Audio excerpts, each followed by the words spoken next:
Everybody, welcome back to Dumpster Fire Flicks, where we go into the realm of darkness. And since it's Halloween, we get a little bit spooky as we jump into terrible films and we come out smelling like burnt popcorn and regret. And today is no different. There's a lot of regret on this There's one. a lot of regret. Oh man, what is it we're watching? Let's get right into all of the fun things.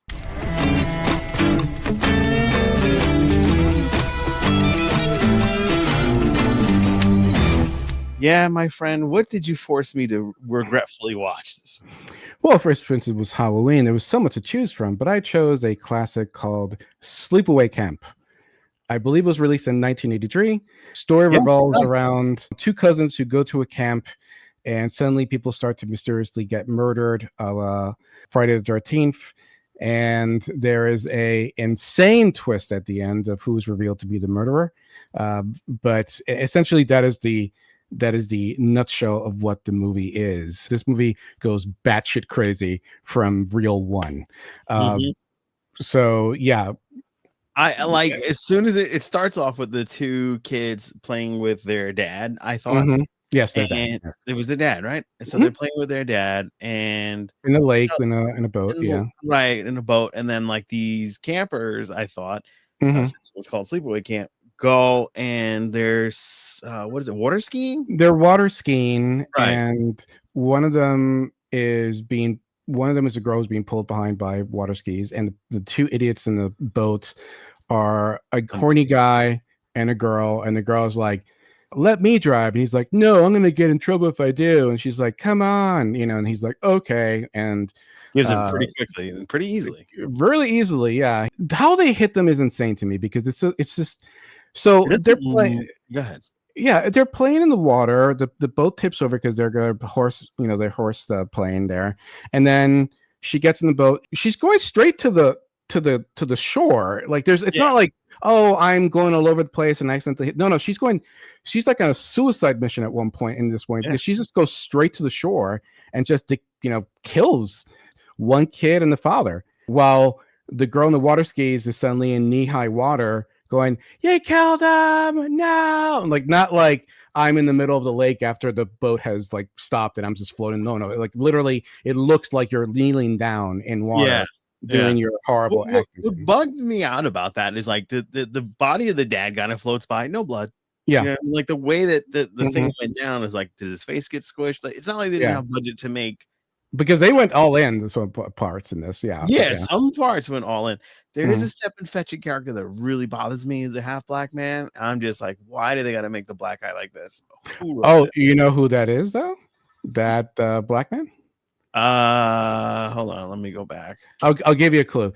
He's the father of a very famous sci-fi villain. Really? Yes, he's the father of a very famous sci-fi villain. Iconic sci-fi villain. He's the father. Iconic sci-fi villain. Yes. Get the frick out of here. Are you serious? James Earl Jones's father, baby. Yeah. What? That's wild. Wow. That's so great. He was in The Sting and Witness, which are great movies. And then for whatever reason, he did this movie. Yes. And he died up the freaking block from me in Inglewood. Oh, wow. In 2006. Man, they have a longevity, man. Yeah. In 1910. Yep. But and he was in Trading Places. Oh my god, that's crazy. Yeah, it was like I'm seeing this picture of him from The Sting. Yeah, and I see James Earl Jones. You're like, yeah, that's James Earl Jones's dad. Yeah. So and did you see how like he floats by, his body floats by, and suddenly you see a hand holding down the life preserver, and he lets it go, so it pops up from the bloody water. You could actually see the hand holding it down. I didn't see that. Yeah, it's really bad. Yeah.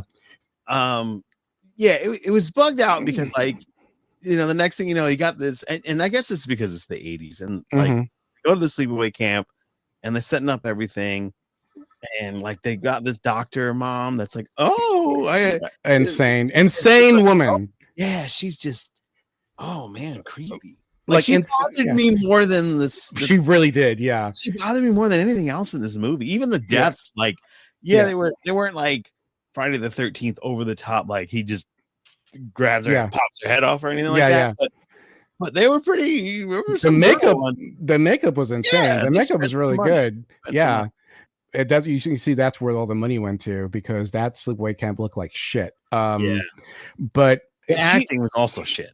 The acting was shit. But it's like it's brilliant shit, which I love. That opening scene just kind of sets the tone for it, and then that woman is insane from the first moment she comes on screen. She's insane, and then her son is like, "Okay, mom, whatever, mom," and I'm like, "Yeah, like, dude, no, your mom's fucking crazy, dude. Like, your mom is insane, and she's a doctor." She's a doctor and she's insane. Psychiatrist too, right? Yeah. No, like a physician, because she gave him the she gave him the physicals. She gave him the physicals. Well, they didn't know that was a thing. Tell anybody. Yeah. You know, it's like, no, they wouldn't like it at all. They wouldn't like it at all. You know, what are you doing with your hand, woman? You know, it was weird, man. Yeah. All right. Well, let's keep diving into it further.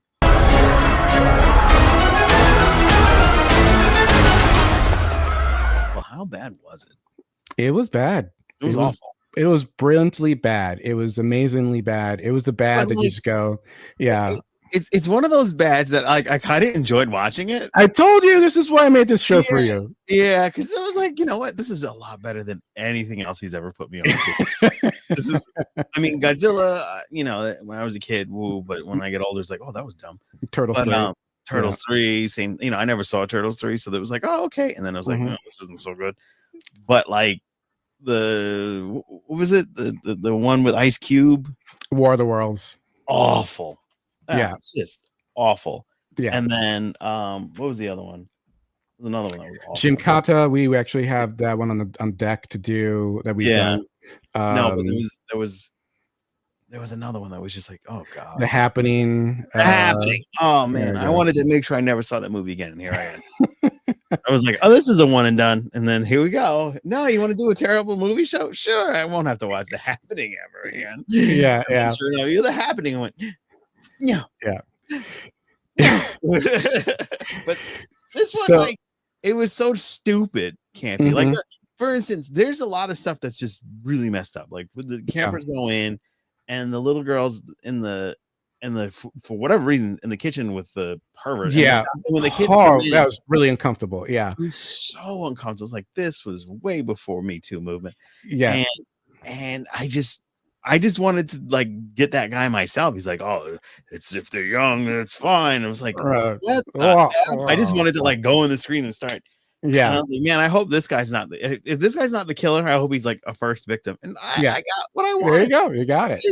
Right off the bat. It's like, the way he died was pretty stupid, because it's like he's holding his hands on the thing, and then there's a boiling pot of soup. I would just move my body sideways. Yeah, like exactly. Like a very easy way to get out of that. Yeah, you know? Like you just go like, like, you know, like, and he just like, he literally just goes, and he's like holding above the thing, above the pot. He doesn't have to grab the pot on the way down like a moron. He grabs it and he gets burned alive. And he survived though. I mean, he's burned up pretty bad, but they made a point of saying every nerve ending of his body is pure agony. So, and he's blind, I think, at the end. And it's so interesting how this looks like a cheap Friday the 13th movie, but yet it just surpasses it in so many ways. Not the way they intended it to, but in so many more beautiful ways that it does.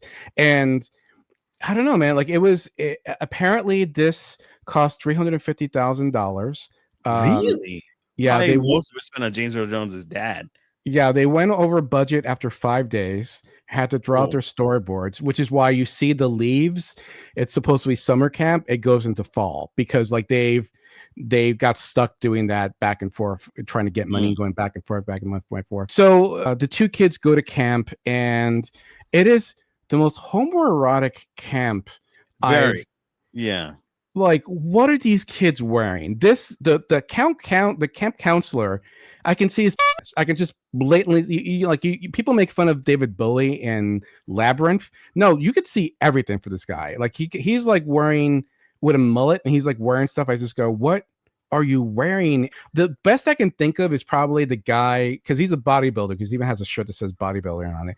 My thought process is this guy just shows up to set, he's wearing this stuff, and they're going, "Oh, why are you wearing that?" I can just imagine him going, "No, man, Arnold like wore stuff showing up his muscles. I gotta show up my pecs, man. I gotta show up my pecs." There's a lot of things about young boys going skinny dipping by themselves, because the girls won't go into it. Yeah. Most of the girls in this movie are horrible. One of them dies in a very graphic, violent way with a curling iron. Yeah, like where did they put the curling iron?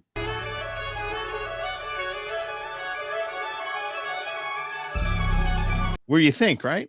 Mm-hmm. That's wild. That was messed up. Yeah. Yeah. One of them dies being stabbed in the back, but it's through a door.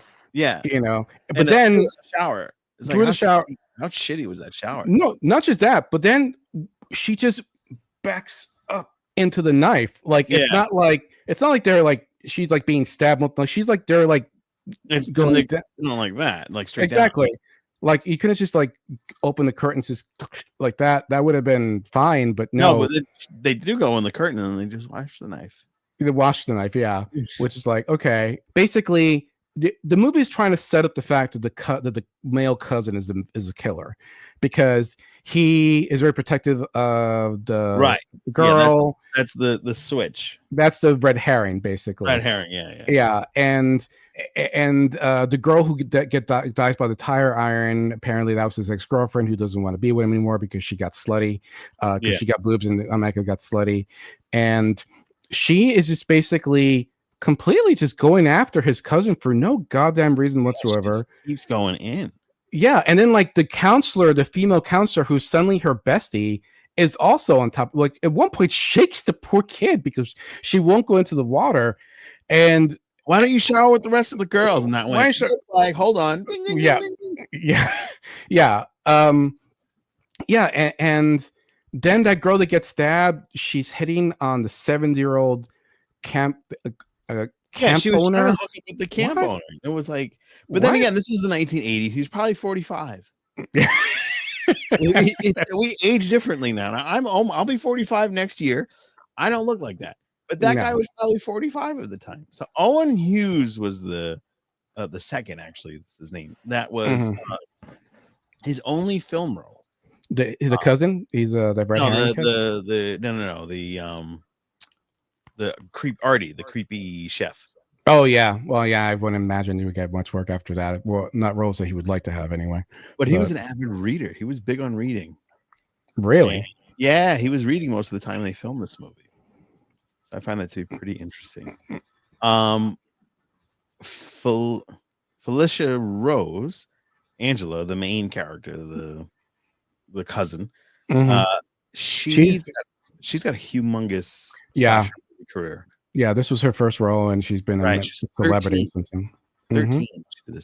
Now, Karen Fields, the girl that was the slutty iron. curling iron. She's actually got an official Sleepaway podcast. Oh wow!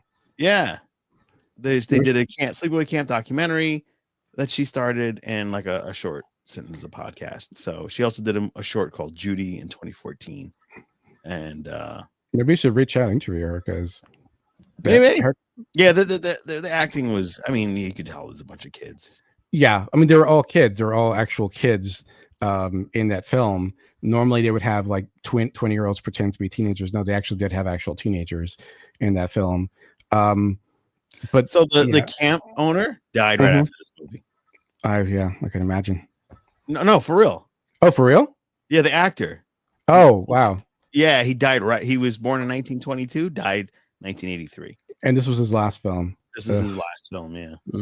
Is the director gay or something? Because like it really felt like a person who's clearly in the closet, very sexually frustrated and angry at women, because all the women were really, so only except for one, were either crazy or horrible, and they died really violent deaths. And there's a lot of naked guys in, like, you know, running around. Oh, you know there was a sequel? There's 3. There's another one. There's 2 and 3. I never saw them, but there's Oh 2 and wow. 3.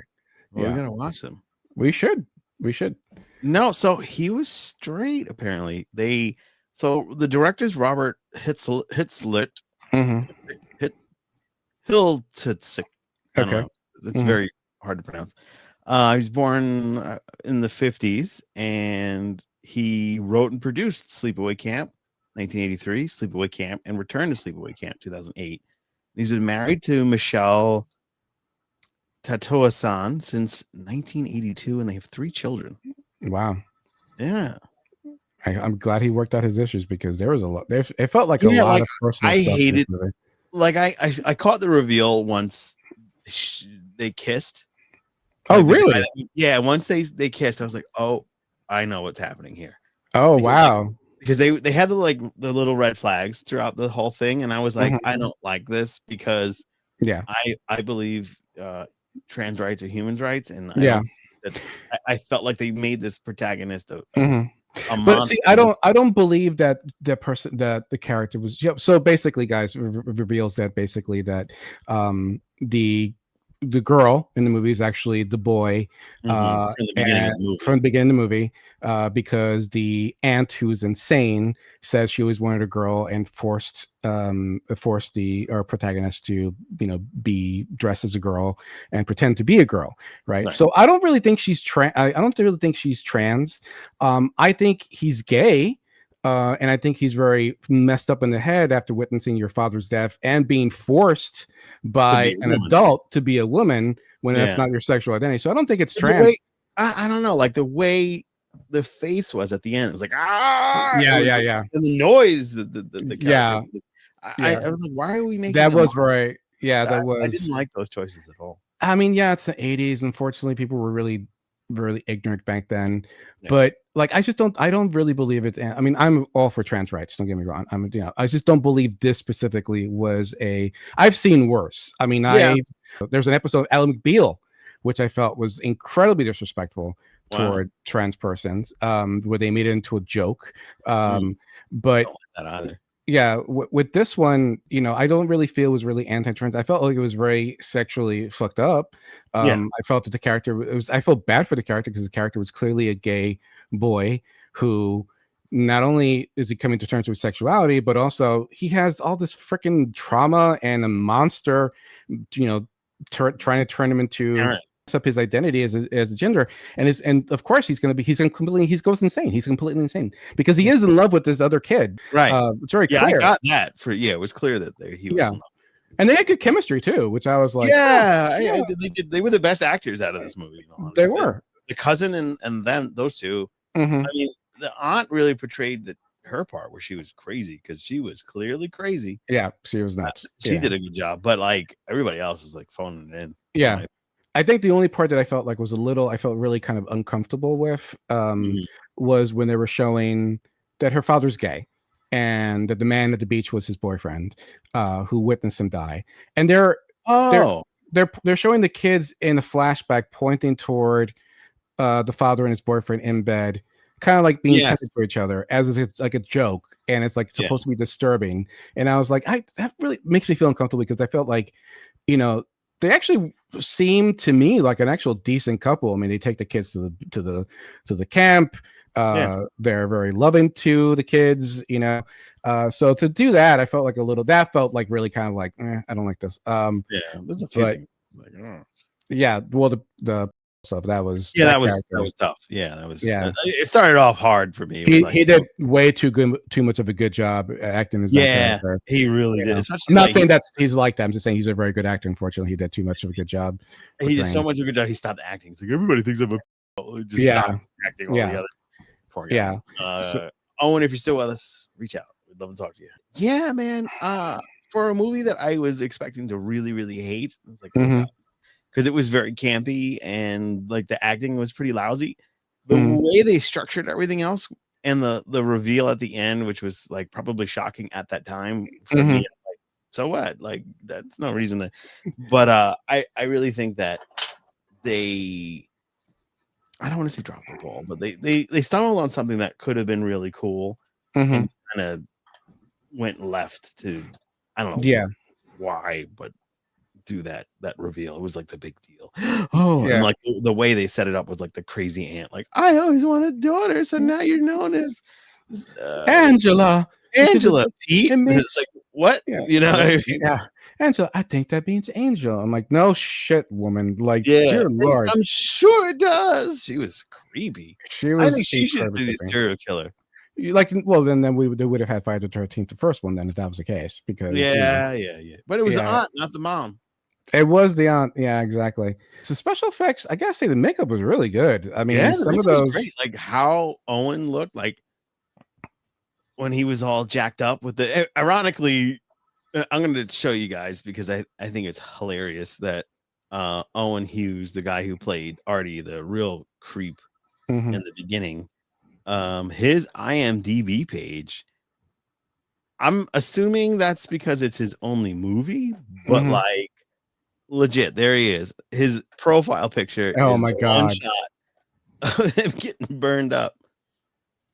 And like that's pretty good. Like they got the boils on the He did a side. good job though playing Yeah, this part. I dare yeah, say this death scene. I thought he did a great job because I was really uncomfortable watching yeah. him Same. and yeah, Yeah, but yeah, the makeup was great. There's a corpse with the snake kind of going through there, and that was really cool. the Oh, you got to wasp. be aware for this. The lake snakes and the snapping Yeah, turtles. And the yeah, snake's gonna. It's like, oh, that comes into play really quick. Like, yeah.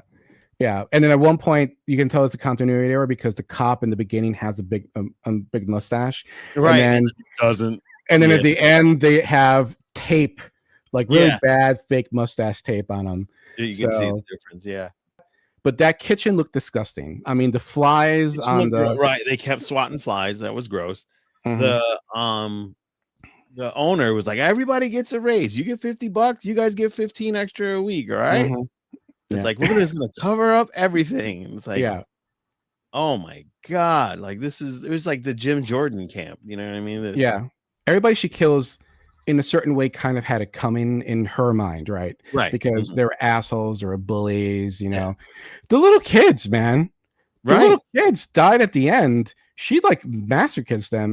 She becomes Anakin Skywalker. Yeah, and I was thinking like, why would you kill the kids? And then I realized there's that scene where the two girls dump her in the water. As they're pulling her back, the little kids start throwing sand at her, making fun of her. Those little Right.